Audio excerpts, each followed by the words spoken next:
예술의 새로운 이해와 현대 철학. 1917년 마르셀 듀샹은 기성품 소변기를 샘이라는 제목을 붙여서 뉴욕의 한 화랑의 전시에 보냈습니다. 물론 전시에서 제외됐는데 예술가의 창작 행위가 없다는 이유에서였습니다. 이에 대해 듀샹은 자신이 소변기를 선택했고 예술작품으로 결정했으며 전시장으로 보내는 것만으로도 창작 행위가 성립된다고 주장했습니다.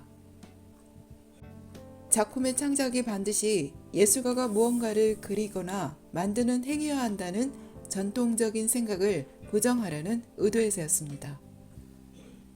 그는 변기 가게에 가면 많이 있는 기성품 소변기를 작품으로 제시해서 작품 창작에서 가장 기본적이며 중요한 바탕이 되어 독창성 개념을 부정하려 했습니다.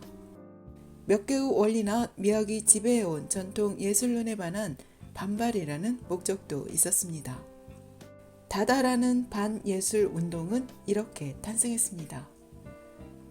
그로부터 40년 후 로버트 라우션버그는 길에 버려진 쓰레기나 기성품들을 모으고 그 위에 물감을 칠해서 모노그램이라는 작품을 만들었습니다.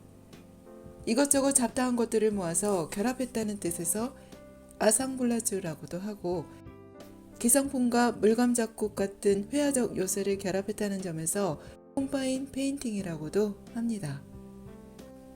전혀 어울리지 않을 것 같은 이질적인 것들이 모여 동등한 가치를 갖는 장소라는 뜻을 나타내는 것입니다.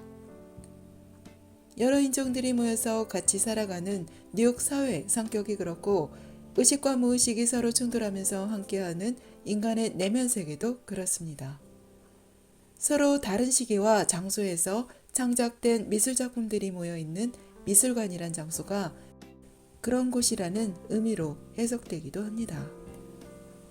팝 아트 작가인 앤디 워홀은 슈퍼마켓에서 볼 수 있는 브릴로 세제 상자를 그대로 재현해서 작품으로 제시했습니다.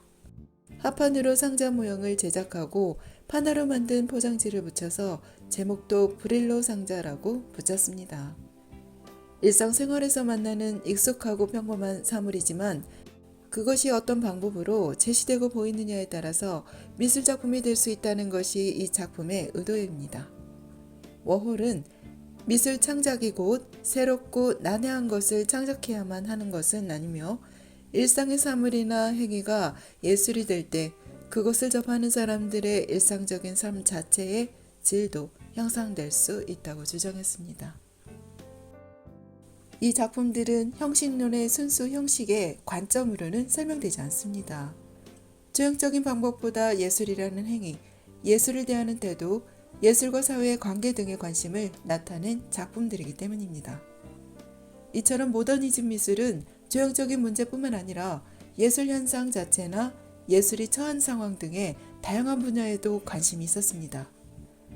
따라서 형식론은 공허한 형식 이론이라는 비판을 받았을 뿐만 아니라 이런 작품들의 설명에서도 한계를 드러냈습니다. 문제는 역시 작품의 내용과 형식을 구분하고 예술을 삶의 경험과 독립된 형식 세계로 이해하려 한 점이었습니다. 예술이란 어떤 방식으로든 세계나 삶과의 관계를 떠나서는 이루어질 수 없는 것이기 때문입니다.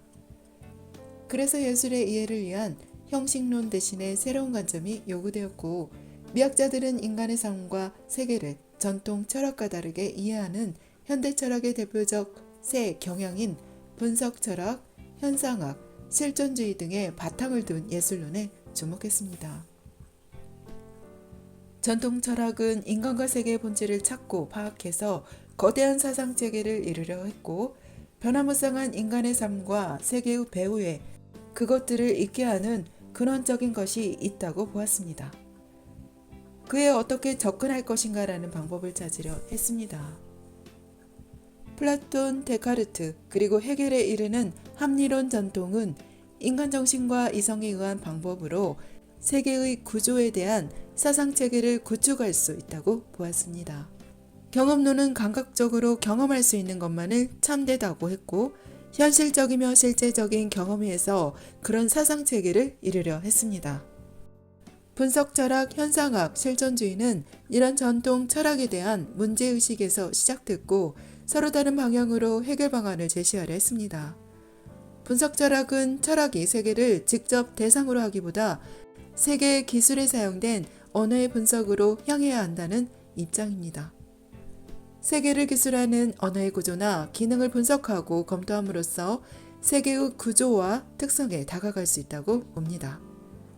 현상학과 실존주의는 해결에서 정점에 이른 합리론 철학이 인간 정신을 통해서 세계에 대한 거대한 사상 체계를 이룰 수 있다고 생각한 점에서 잘못됐다고 비판했습니다. 이들은 정신의 지나친 신뢰가 인간의 구체적이며 개별적인 특성을 희생시켰으며 인간의 본성을 잘못 이해하고 삶과 동떨어진 철학으로 향했다고 주장했습니다. 미학과 미술, 예술 정의 불가론과 예술 제도론 중 예술의 새로운 이해와 현대 철학에 관한 내용 일부 낭독해 보았습니다. 감사합니다.